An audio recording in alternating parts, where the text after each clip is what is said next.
Every Who down in Who Newville liked the holidays a ton, but where to get great prices on gifts, they had no idea. None. They searched and they searched for great gifts under $25. Gifts for spouses and friends and even their toddlers. When suddenly one Who shouted, Walmart has what you want, knowing they have Lego, Tree Hut, and low prices to flaunt. So they enjoy the holiday season as Who's often do. Cheering and shouting, Walmart has incredible gifts. Who knew? Find gifts they'll love under $25 at Walmart. Welcome back to the Epic Universal Podcast. I'm entertainment writer Jim Hill, and this is the podcast where we cover the latest Universal news, rumors, and history. And as always, I'm joined by Eric Hersey. And how are you tonight, Eric, on this very cold December night? Well, it's cold. It's certainly cold. We did get a couple inches here in Wheeling, West Virginia, and it sounds to me like you've had your fun with snow as well. But you're not just dealing with snow. You get to travel in it as well, right? You're going to talk about that. Okay. All right. If you have listened previously to this podcast, you know that when Nancy was going on her Hallmark cruise, we had some issues. And this past weekend, Nancy has actually been out in Kansas City, attending the first weekend of this year's Hallmark experience, or Hallmark Christmas experience. I need to say that. And she had a lovely time. She got to hang out with her Hallmark hunks. The problem was when she tried to get home on Monday. And a giant weather system coming across the United States. And she sat there at the airport and slowly watched her departure time get pushed further and further back. And eventually, what the nice people at the airline said, well, look, at this point, you are not going to make your connecting flight in Baltimore, which is how you were going to get home. So here's a lovely hotel voucher for you. And Nancy got a hold of me, and it's like, explain the situation. And I used to do a lot of traveling. And so, I started playing three-dimensional chess and said, okay, go back to the counter and ask the nice lady there, you can't get me into Manchester tonight. And she was supposed to fly in just before midnight with her connecting flight in Baltimore. And could you possibly get her into Boston tonight? And if you can, I will drive down to Boston to collect her. And they hammer on the keyboard, and sure enough, they can at 2:20 a.m. Right. So we get that set up, and Nancy has a new route. She has to go, now from Kansas City to St. Louis, and then from St. Louis to Boston. So just after midnight, I climb in the car.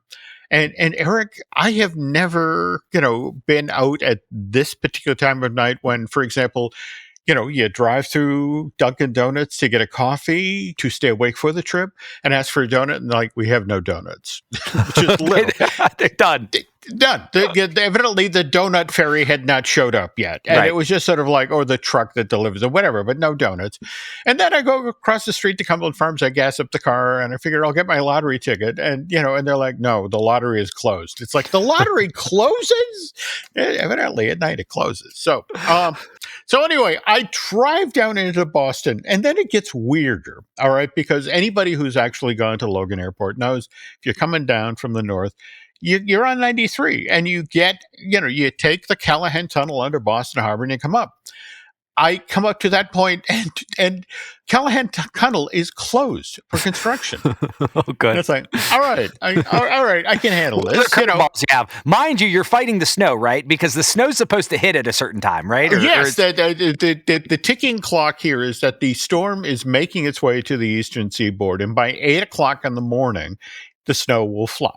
All right. So anyway, I drive further to South 93. I turn around and I figure I'll come back up. I'll catch the northern entrance on 93 into Logan Airport. That's close too. However, there is a sign off to the side that says Ted Williams Tunnel, which is the other way that one can get to the airport. So, all right, I get on that, and it's like, all right, this time for sure. And no, I drive up to where one leaves the Ted Williams Tunnel, and there are this sea of traffic cones and police cars. And it's just sort of like, so 3 separate tries to get to the airport.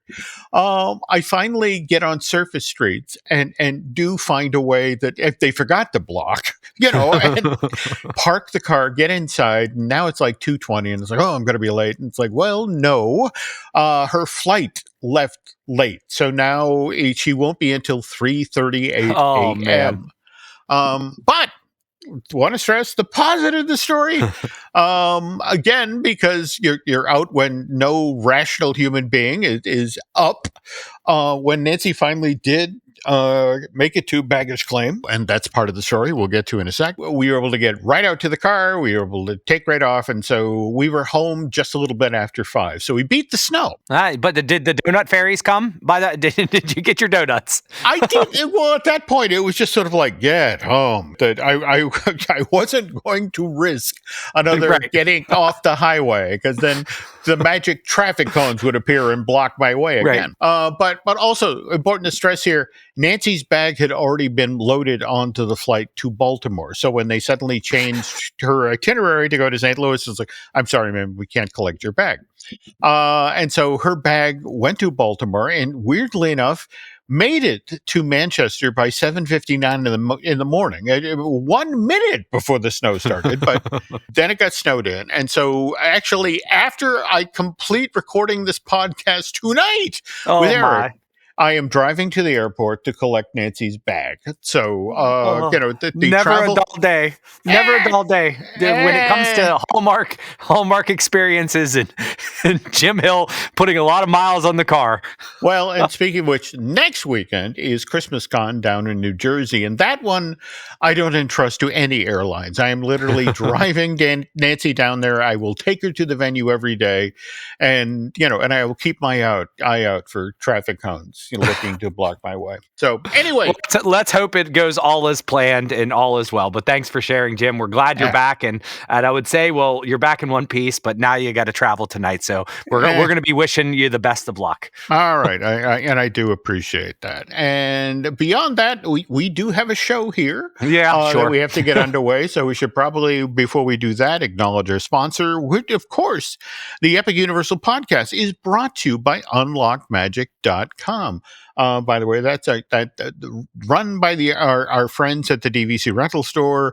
And look, again, holiday season, time you get together with the family, and this window of time is typically when folks start talking about going to Florida.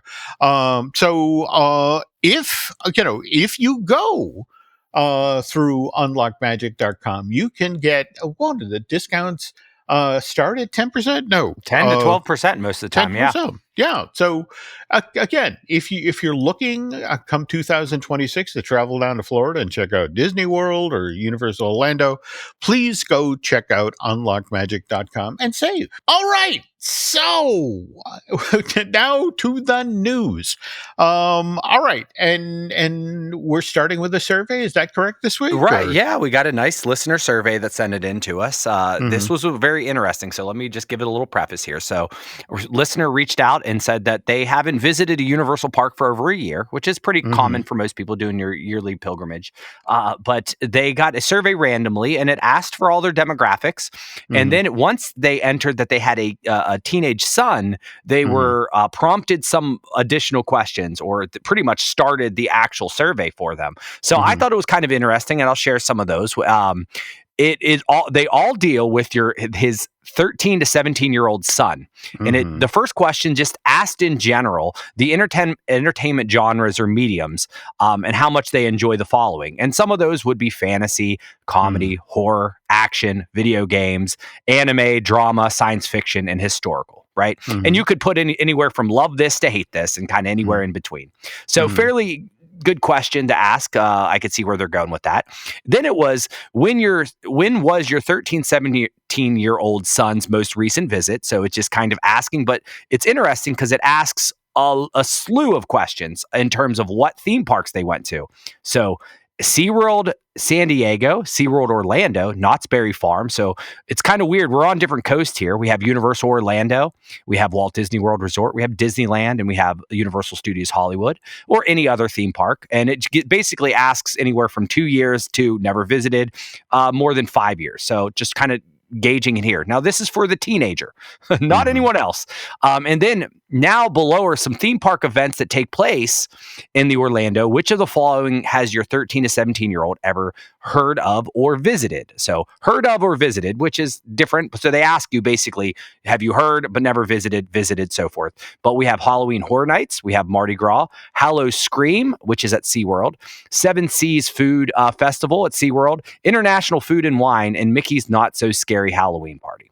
So just those three questions, very, very interested in that whole aspect of teenage son, teenage boy. And also kind of interesting, a year out. So the timing is weird, Jim. So from those three questions, what are your takes and opinions on what they're trying to figure out here? Wow, that is an interesting set of questions. And, at the same time, you have to remember sometimes you write a survey looking to get a specific answer. At least that's the way Disney works. Right. And I can't help but look at, for example, have you attended or are aware of Halloween Horror Nights, Mickey's Not So Scary, Hallow Scream. You have 3 horror-related events there. And just to sort of, and we talk about other things too. We have the Seven Seas food thing, International Food and Wine, and Mardi Gras at Universal, which is largely about food. So I'm wondering if this is more about, is your 13 to 17-year-old interested in horror-related events? Because, and it is worth noting that this coming weekend, and again, this is how every family celebrates the holidays, going to Five Nights with Freddy Part 2. Right. But that's a Universal Blumhouse production. Yeah. And, and remember, this is the Universal company that, to be honest, is actually expanding its footprint in the horror genre. We have the Universal Horror Unleashed in Las Vegas, which, Eric, we really need to get to. I just getting concerned here. Oh, okay. And likewise, we have supposedly the second of those being built in Chicago in the old Trib publishing plant, but that's not till 2027. So I'm wondering, if this is a notion of, hey, is your 13 to 17-year-old interested in this stuff? And if we send him flyers, will he go to Chicago or possibly Las Vegas? I'm just asking. Yeah, I'm asking you're right. for a friend. Right. Well, that's interesting. I didn't think of the notion of going to Las Vegas or Chicago. I kind of looked at it as, all right, if you, like you said, people were talking around the holidays, they're going to start having to put out what houses and start planning what's going to happen in these houses. So the first question of, are you into fantasy? Are you into, anime? That might help dictate what they're maybe pull the trigger on, because it seems like when they create the Halloween Horror Nights, they have certain aspects that they want to hit. There's definitely horror. There's usually some type of pop culture, maybe whether it's a popular television show or video game. So maybe they're putting final touches. This would be a great question. I imagine maybe they already know what they're going to do, but the timing is interesting because they're asking about what it looks to be like fall questions, and it is winter. So very interesting. And the only other thing that I was just looking, is this possibly, I believe what we just talked about is probably the real reason, but do you think it could be possibly teasing interest in a different land or what they're going to be bringing in? Would it be what's going on in that lost continent? Is it something like, is Pokemon more, popular than, would it help move the needle more so than a Wicked or whatever, by just going after those boys and finding out what they want? I would argue if that were the real intent of this survey, they would have followed up with specific IPs after that question about which entertainment genre or medium. And again, fantasy, comedy, horror is a fairly wide net.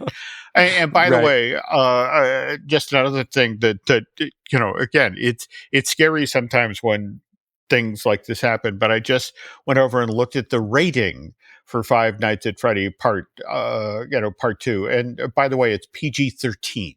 Oh, really? So Okay, all right. So the notion is, we are seriously looking at the 13 to 17-year-olds and trying to figure out how to get them into our theme parks and how to get them into their movies. But no, thanks for the listener for sharing the survey, and be interesting to take a look at that. Now, speaking of which, though, you were mentioning Lost Continent. And what's going on over there, and there's been some work recently, right? Yeah, our Eye in the Sky, our buddy Buyer Reconstruct, put some pictures out there, and it looks like that we have sections of trees that have been removed or adjusted, and there's definitely some walls up. Now, Jim, when you were down in Universal, did you get to cross paths with Lost Continent at all? Did you get to peek over or see what the heck was going on there? Or are you too scared to get hit by Mystic? Because, I mean, I'm sure he was spraying water.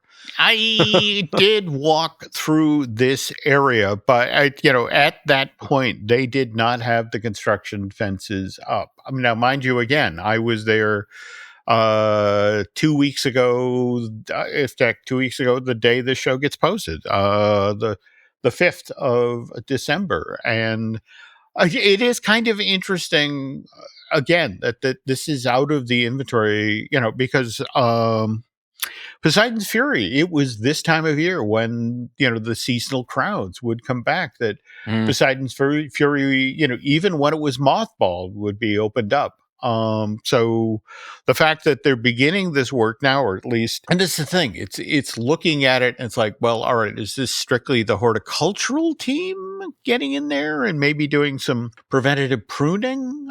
Because, you have to remember that there have been a couple of times, for example, at Disneyland, where guests were actually injured by trees that were pulled down during high winds, and that maybe this isn't necessarily the signal of start of construction, and just somebody being overly cautious. Because face it, this photograph shows some fairly thick growth. Sure. Yeah, they're probably not. I mean, it's tough to say. Well, the funny thing is they have recently just repaired that bridge. They just did it's been repaved and replanked and stuff. So it's interesting that maybe they're doing some work ahead of time, saying, hey, this might get more traffic over here, or whatever we plan, because they do have that permit out there that they are doing work.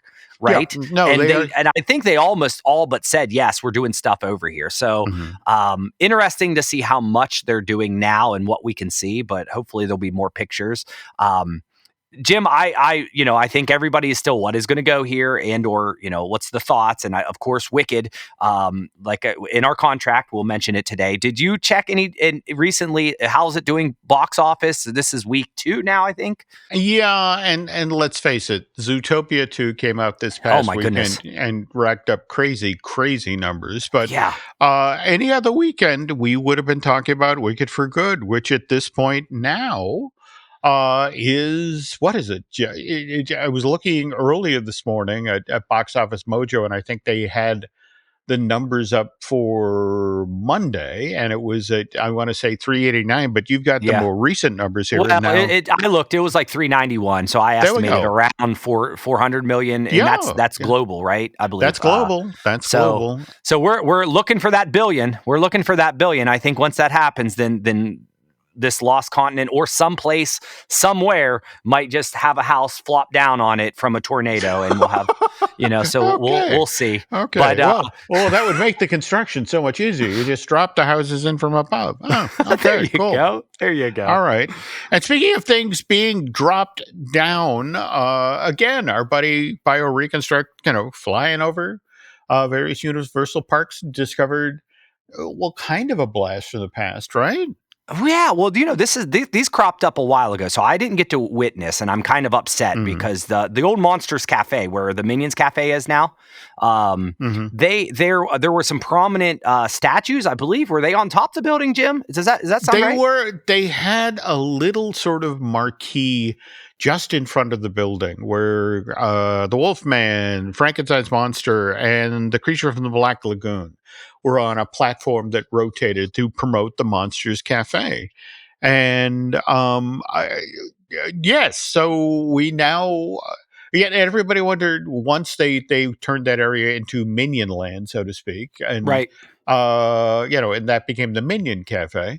people began to wonder, well, what happened to Frank and Wolfie and the creature, and now we have visual evidence, right? Yeah, well, they were backstage somewhere because BioReconstruct captured this. They had them out in the wide open somewhere backstage for the longest time, but now they're transported, and they are behind Frankenstein Manor in Dark Universe, which is. All right, so we got them to the right land. But my question, and you've seen this, they're a little bit cartoony. Dark Universe is not so cartoony. What's your thoughts? Why would they go out of the hassle to bring them over to this land? Do we think that they're going to be used in one of the shops or locations? Or is this... I mean, let's face it, Wolfman is still holding a pizza. It's not necessarily the scary Wolfman that's attacking you on the ride, or either ride for that matter. Okay, let me put this idea out here. You know, that the food items that are in each of these creatures' hands don't necessarily have to be there forever. More to the point, there is a fairly big expansion pad next to the Frankenstein experiment show building. At some point in the future, that is supposed to be where the creature from the Black Lagoon thing is located. But just want to spitball here. Rick. Picture a tent being set up. And maybe you're doing a merch event. Maybe you're doing an autograph event. Maybe you're doing, something special for the Halloween season, and you need decorations for the inside. Wouldn't it be kind of cool, especially if you're a Universal horror fan, to walk in there for this event and, hey, the Monsters Café guys. Oh, wow. So you're thinking it could be used from like one of those private party things, right? Like where, like they close the whole gate? That's it, exactly. Yeah. Just sort of like, because face it, as you walk around, and in fact, by the way, folks, we are still prepping our Epic Universe stuff. Eric, myself, and in fact, we're going to have Lauren sit in for this show, and we're trying to decide, what stories go where. Yeah. But it's worth noting that Dark Universe, as lovely and as themed as it is, and does a beautiful job of celebrating the Universal classic monsters, probably a difficult venue to stage a party in. Yeah. And, so it might be exactly that. You set up a party tent and you're looking for ways to decorate your party tent. So it's what intrigues me about this is proximity. The fact that they moved them backstage out behind the Victoria Frankenstein show building. So let's see what happens there. More to the point, looking at the poor back of the creature from the Black Lagoon, that guy's been bleached by the sun. He needs a paint job. I'm just saying. Right. Well, Jim, no, we'll be looking out there. But did you see this latest, this next news? Actually, listener Chris has sent it over on X and had some interesting questions. So it looks like McDonald's is launching the Grinch meal. So it's a new meal developed in partnership with the Dr. Seuss Enterprises. So it looks to me, I don't know if it's necessarily different food per se, but it's Grinch inspired packaging, right? Which is funny because when you look at the one ad that came out, and I grabbed a screenshot from ABC News that announced it, the packaging and stuff is traditional Chuck Jones-esque illustrations, but then the actual McDonald's official post is very Jim Carrey looking. And that was the question that Chris kind of asked is there some type of licensing? If you talk about the Grinch, is anybody allowed to use that like Universal property kind of look of the Grinch? Is that just a normal thing? That there's like a live action version versus the cartoon version. And I'm trying to think to myself of like the Grinches I've seen, whether it be at a Christmas event or even a Halloween for that matter. Do they all have the same look, or do they have to have a different look? Do you know, or how would that work? What kind of muddies the water here is I don't know if you saw the ads that Walmart was doing for this year. Yes, I did. With what is it? Another live action Grinch, somewhat different from the Jim Carrey, and also kind of a teenage Cindy Lou Who. So, I don't know if this, this is supposed to be further on down the line, but yeah, this seems, well, Christmas is Grinch season, obviously, but I'm not going to lie, the Grinch.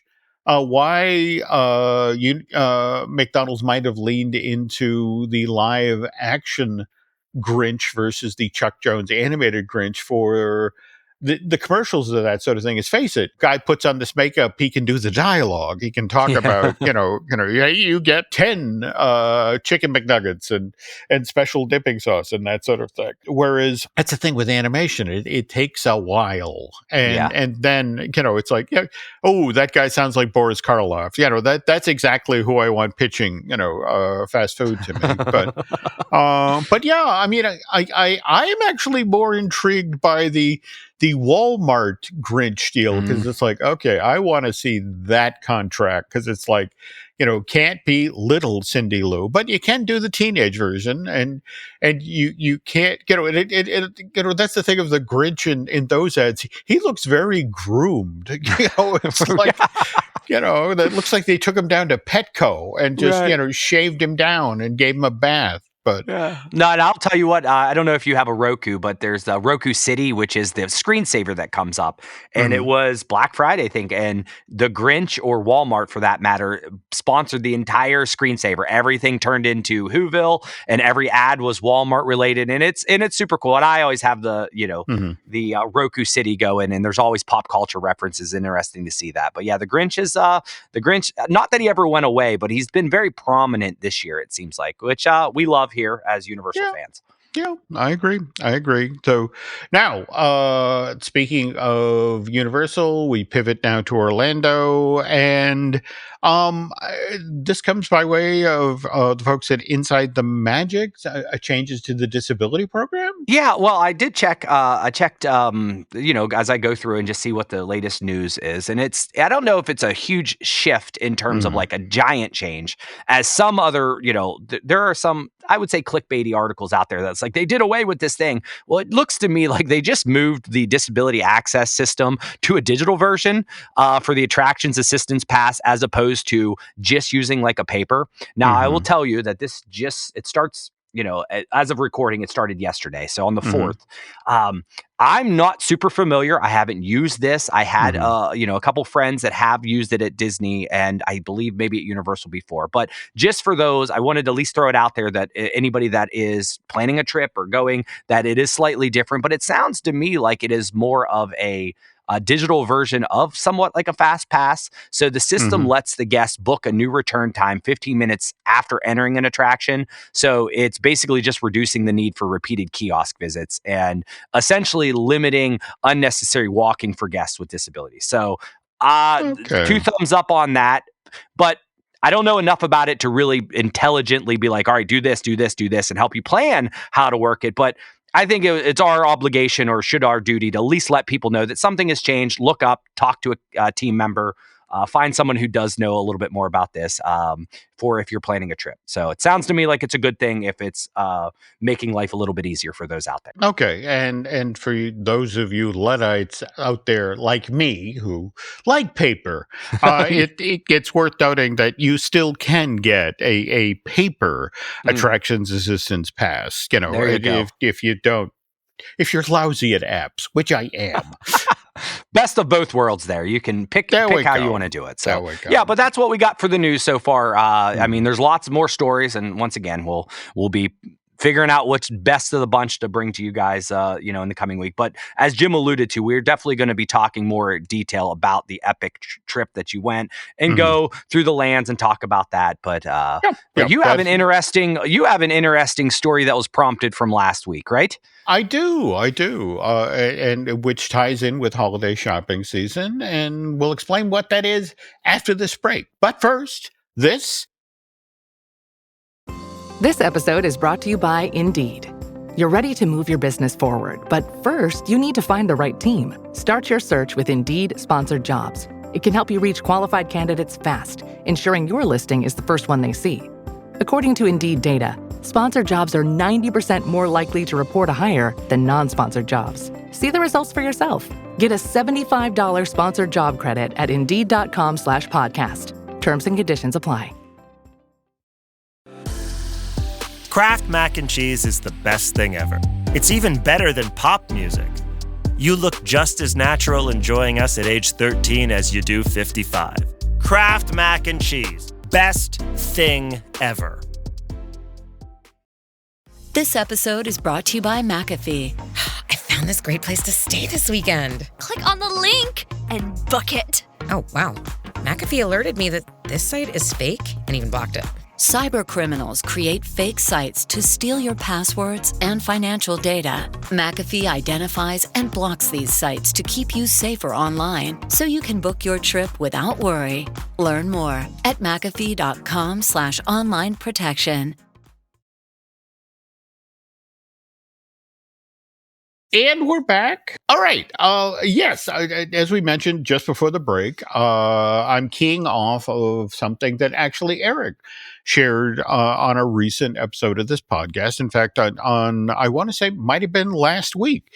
Eric, you talked about how out at Universal Studios Hollywood, well, you know it's the holiday season because they put a Santa hat on that 27-foot tall neon King Kong that hangs off the wall in CityWalk. Right. And which then made me think, we really haven't talked about CityWalk yet. And it is a fascinating part of the Universal Studios Hollywood setup. And by the way, first opened back in May of 1993. But truth be told, Lou Wasserman first began toying with this idea in 1966. And just a reminder, let that idea bake for a long time, Jim. That's nearly 30 years before pulling the trigger, son. Well, but that was what was interesting about it. And again, reminder, folks, Universal Studio Tour out in Hollywood opens July of 1964. So by the fall of 66, Lou has data, stuff on his desk about, how people are actually using this Southern California tourist attraction. And the patterns are already pretty clear. I mean, people would show up mid to late morning. They first thing they do is they hop on the glamour tram and they go down the lower lots and look at the historic film sets, TV sets, and then they'd come back up to the upper lot. They visit some of the attractions there, and we've talked about these, early versions of the Animal Actors stage back when it was Ma and Pa Kettle's Farm and the early days of the Wild Wild West show. But by late afternoon, they have run out of things to do. So they climb back in their car and they drive away from Universal Studios, typically to find some place to eat. And what's funny about this is Lou Wasserman is now finding him dealing with Walt Disney problems. In fact, it used to make Walt crazy that as night fell at Disneyland, people would, this was fun. And they'd walk out to their car and they'd drive from Anaheim over to Buena Park and they'd then grab dinner at Mrs. Nutt's Chicken Dinner Restaurant. Mm-hmm. And it's like, how do I get these people to stay? And so this is actually part of what happens for Disneyland's 10th anniversary. Walt shuts down the Red Wagon Inn, guts the place, makes it into, it still has its turn of the century theme, but it's a wonderful new restaurant, which, opens July of 1965. And by the way, serves up pretty good chicken dinner. So you don't need to drive to Buena Park. All right. Anyway, back to mid-60s, Lou Wasserman. But he's not just paying attention to what's going on at Disneyland. He's also paying attention to what's going on at 20th Century Fox. And that movie studio, when the cost of making Elizabeth Taylor's version of Cleopatra, when it cost ballooned from $10 million to $40 million, the studio sold off its 176-acre back lot for some desperately needed cash. And this, over time, gets transformed into Century City, which is a mixed-use complex of office buildings, retail, dining. And so Wasserman's looking at that and thinking, could I do something like this here at Universal City? Could I build a retail dining entertainment complex right outside the doors of the studio tour? And with the idea that It's late afternoon. You've ridden the glamour tram. You did the stunt show. But hey, look at the thing next door. Go get a sandwich. There you go. Chicken sandwich, probably, right? There we go. Now, but the thing is, Lou can't decide. And again, back to Disneyland now, because there are all those hotels around Disneyland. And now Lou can't decide, well, what's the smart play here? The nighttime entertainment district right outside the gate, or should I build a hotel so people could stay overnight and then get up in the morning and come back and do a second day at Universal Studios Hollywood? And in the end, Lou decides, hotel. Let's go hotel. So the Sheraton Universal Hotel opens February of 1969, so just 3 years later. And 15 years after that, this 18-story tall structure, 466 rooms, 42 suites, it gets joined by the Sheraton Premier Hotel, 24 stories tall, 495 rooms. But that opens at Universal City in January of 84. And Eric, there's kind of a cautionary tale there in regard to the Sheraton Premier Hotel, especially, I'm just saying this out loud, to the people out in LA who think they're going to be able to cash in on the Summer Olympics when they open in 2028. Oh, I think I know some of this story, right? There we go. When was the Olympics? Was it 84? It was 84. And they thought it was going to be madness, right? Everybody thought it was going to just do gangbusters, but all the locals skipped town, right? They did. Yeah. And while this hotel, which opened in January 84, was full for the Summer Olympics, if we jump ahead 2 years, 1986, the owners of the Sheraton Premier Hotel are now looking for someone to take it off their hands because this 24-story structure, the rooms are half empty, most of the time because there just wasn't the demand. I mean, I think it's Buzz Price that, famously said, you don't build your church for Easter morning. Right. That's great. Yeah. So eventually it gets sold, and in 1990 is turned into Hilton. But anyway, Lou never gives up on the idea of giving people a good, solid reason to extend their day at the Universal Studio Tour. And one of the ways he found to do that was actually repurposing the outdoor amphitheater at the park where the Wild Wild West show was presented. Evidently, one day, a really enterprising young team member at Universal Studios Hollywood walks up to Wasserman and says, well, at night, when nobody's here, you could use that to stage concerts. That man was instantly promoted. And that was the thing. Lou was like, yes, that is an idea.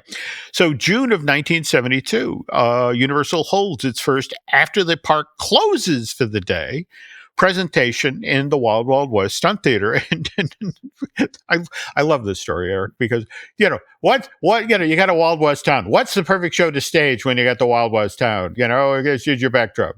Of course, Jesus Christ Superstar. Sure, yes. Same time period. Exactly. I remember Jesus posing with the cowboy hat. There we go.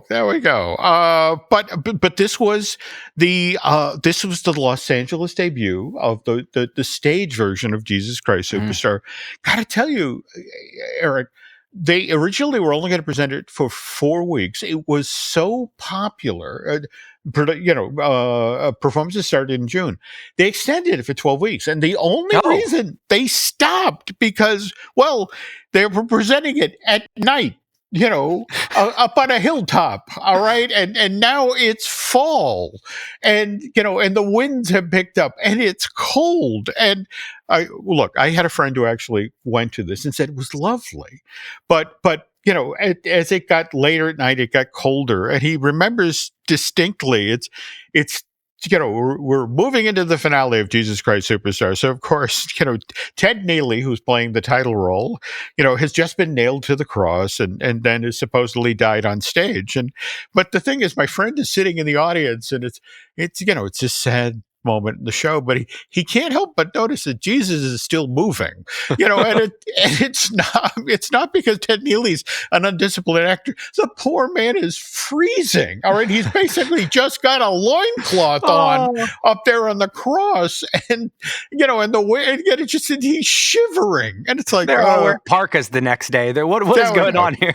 All right. But anyway, by 1980, this performance venue is so popular among West Coast that Wasserman shuts it down for 2 years, has it closed and expanded. They move it from 5,200 seats to 6,251 seats.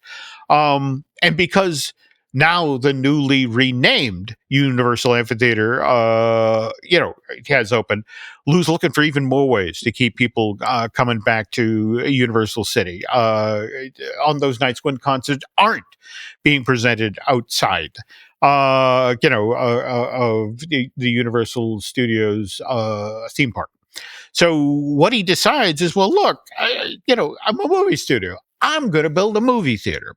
In fact, he's going to build a modern movie palace that is deliberately located between the entrance of the Universal Studio Tour and where guests queue up to enter the Universal Amphitheater. So ground breaks on this thing, January of 86.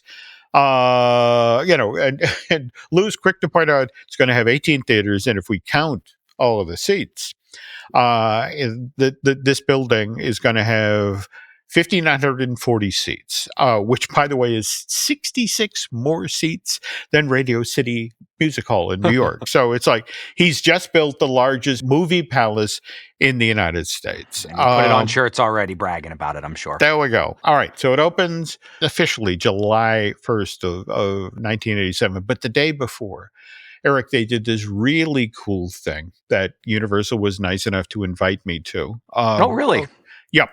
In the 18 theaters, they thought, this is a modern movie palace. We should acknowledge our past before we move into the future.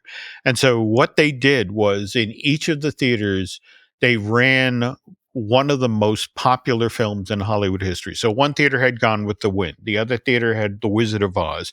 Another theater had Singing in the Rain. And by the way, they did put a couple of Universal hits in there, E.T. the Extraterrestrial, Back to the Future.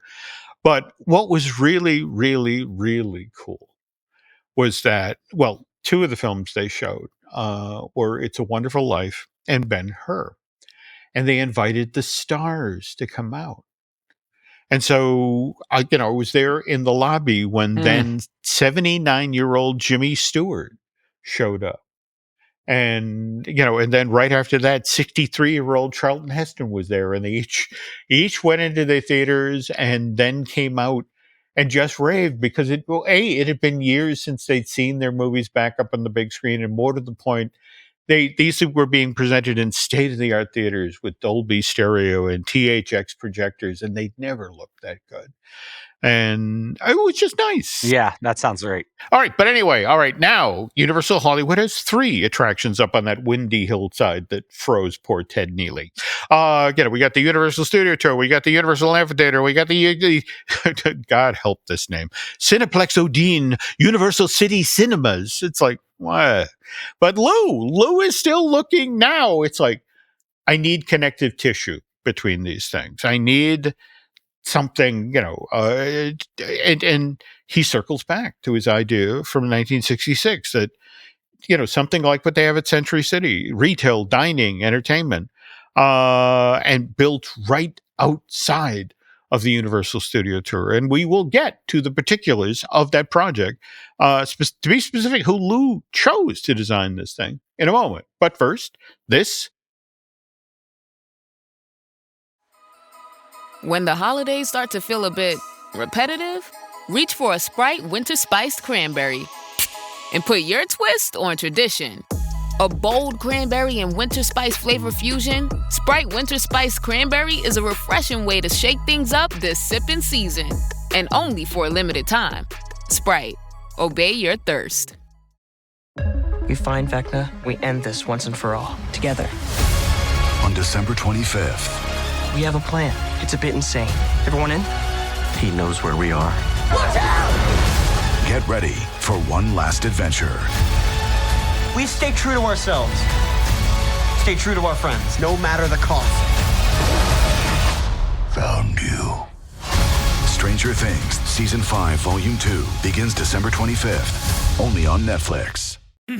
Oh, Hilton stay, your beds are soft and cozy. No lumpy couch, no stiff futon, no shower line at crack of dawn. Oh, Hilton stay. When you want holiday comfort you can count on, it matters where you stay. Enjoy comfortable rooms and friendly service when you stay with Hilton instead. Save up to 25% this season when you book with Hilton. Hilton for the stay. Terms apply. And we're back. Okay. On this week's show, folks, we've been talking about CityWalk and how this retail, dining, and entertainment complex came to be.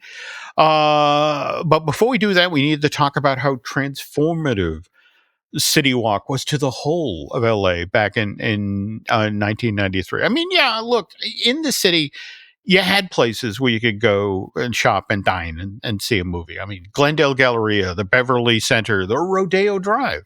But with the exception of Rodeo Drive, these places were all indoors. You're in a space with it's a classic mall. There's an Anchor store. There's an Orange Julius. There's a Spencer's Gift. I mean, and what Wasserman wanted was not a mall. He wanted a neighborhood. Specifically, he wanted a neighborhood that would bring the very best of LA together in one place. So development on CityWalk begins in 1988. And again, that's less than a year after the Cineplex Odeon Universal City Cinemas opens in June of 87. And again, in much the same way that Disney's Animal Kingdom, not a zoo. CityWalk was deliberately designed to not be a mall. For example, when this thing first opened, Eric, you could go there to an extension of the UCLA campus. And literally, if you wanted to, you could take a college course for credit. But that was Wasserman's vision. He wanted CityWalk to be a destination, not just something that aped what LA did already. He wanted a modern entertainment city where LA locals, not just the tourists who had, made the trip to the top of the hill to go to the Universal Studios tour, or somebody who was killing time before the concert started at the amphitheater, or somebody waiting to go to a movie, but he wanted a place where people would come and hang out. Again, it was like, if it's a traditional mall, you can't do it. So CityWalk had to be open to the sky. More to the point, no big chain stores, but lots of little shops, each which would have its own distinctive look and sell unique merchandise. And to make sure that CityWalk had a distinctive look, this is why Universal hired the Jerd partnership. That's the design firm run by John Jerd. Who, by the way, this is the guy who came up with the distinct color scheme and design for all of the venues at the 1984 Los Angeles Summer Olympics. And you got to remember, this involved dozens of athletic fields and sports stadiums all over Southern California that had to look like a piece of a whole for that summer. And thanks largely to what John Jerd, his creative vision, he was able to take these elements and make all these different stadiums and sports venues look like a piece of the whole. And so that's what they wanted John to do with CityWalk, to take this 2 block long street and capture the best of LA, but in an eye-pleasing sort of way. Very tall order, also very expensive to build. Work begins February of 92. And by the time phase 1 of this project opened in May of 93, $3 billion had been spent.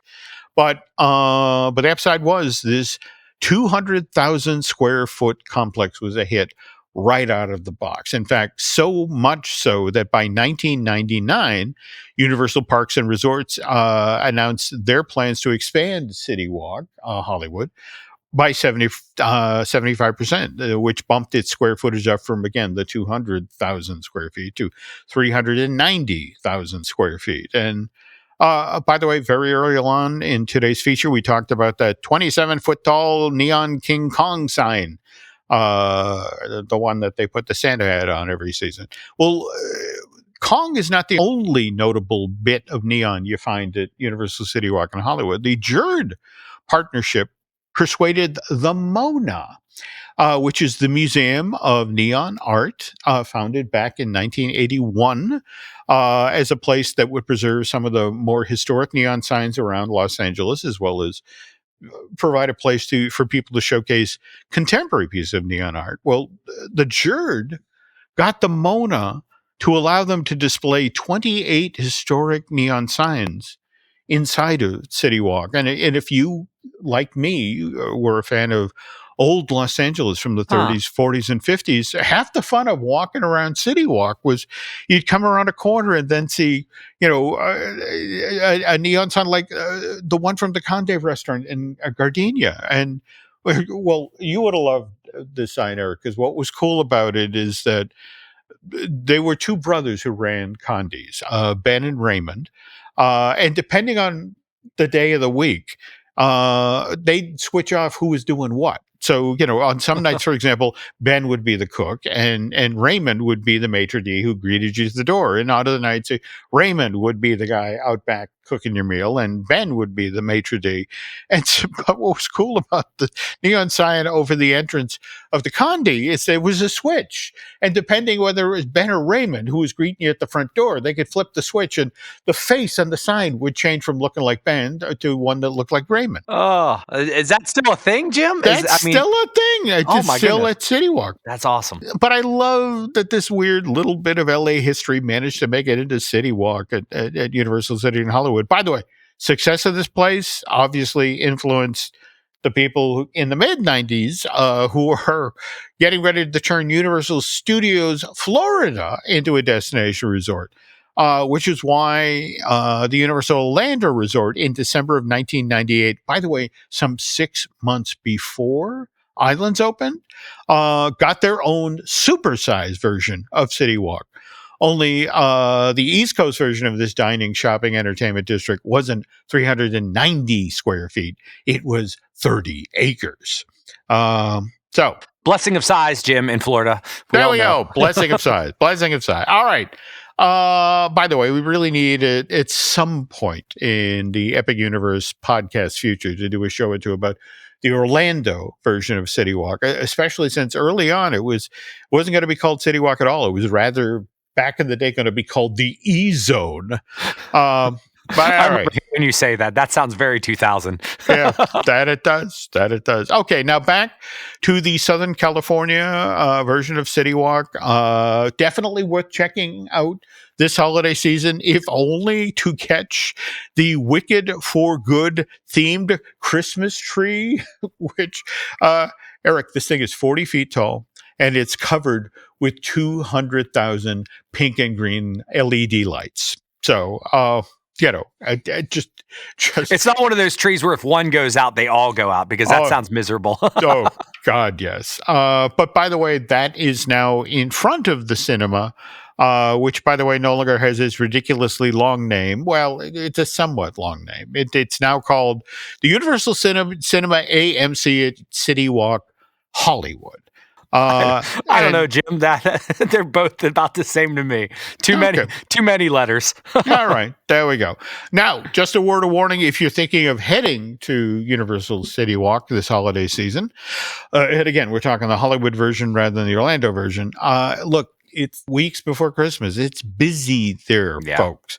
Also, worth noting, this complex is kind of in the middle of a reimagining. I mean, for example, the security checkpoint for Universal Studios Hollywood just got moved down to the center of CityWalk. In fact, it's right across from the Fountain Courtyard, which you would be interested in, Eric, because it was built by the Wet Design guys, the guys who did the leapfrog fountains for Epcot. Yeah. Okay. And by the way, all of it, the security complex is moving because Universal's third on-site hotel which is going to be built on top of their old VIP valet parking area. It's supposed to get underway in 2026. Also, a number of a number of stores that used to give this dining, shopping, entertainment complexes only in LA feel have recently closed. Places like Sparky's Donuts, the Crepe Cafe, and Mini Monster, the bubble tea store, not to mention Popcornopolis and Dungo Kitchen.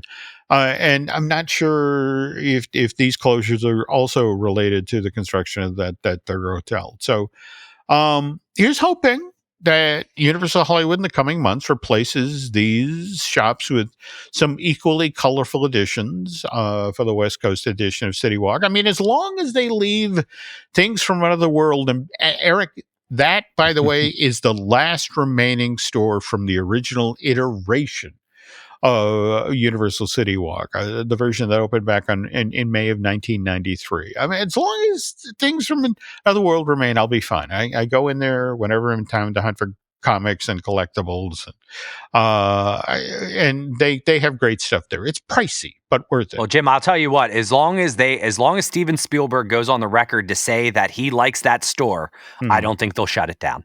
Okay. That's how we can still have ET. Well, okay. I'll pass along a note to the Amblin compound. There you go. But anyway, folks, that's a look back at the history of Universal CityWalk in Hollywood, something that Lou Wasserman first wanted to build back in 1966, but as Eric pointed out, took a while to perk to the surface. 27 years, barely a blip. Oh no, that was great, Jim. Thanks. I mean, I can't wait to visit. That is one of the things and truth be told, CityWalk is not something that I've done a lot in Orlando with yet because there's so much there. I've been able to pick little pockets here and there, but there's so much there. It is like its own little theme park, and I do think they do a great job. But doesn't have that mall feel, but it has stuff everywhere. So I don't know if they have similar vibes, but certainly appreciate it. And much in the same spirit as the tribute store inside of Universal Studios Florida, they have it's the Red Coconut, the Coconut Club. That reinvents itself for, whatever is going on inside the park, whether it's Mardi Gras or Halloween, Horror Nights, or right now it's supposedly Christmas themed. And yeah, right. I would have checked that out on this last trip, but it opens at 5 in the afternoon, and I was already on my way out the door. But next trip, in fact, if we can coordinate being there, I'd like to do that. And I'd also like to do the escape room. I'd like to do, the Jurassic Park and the Back to the Future thing.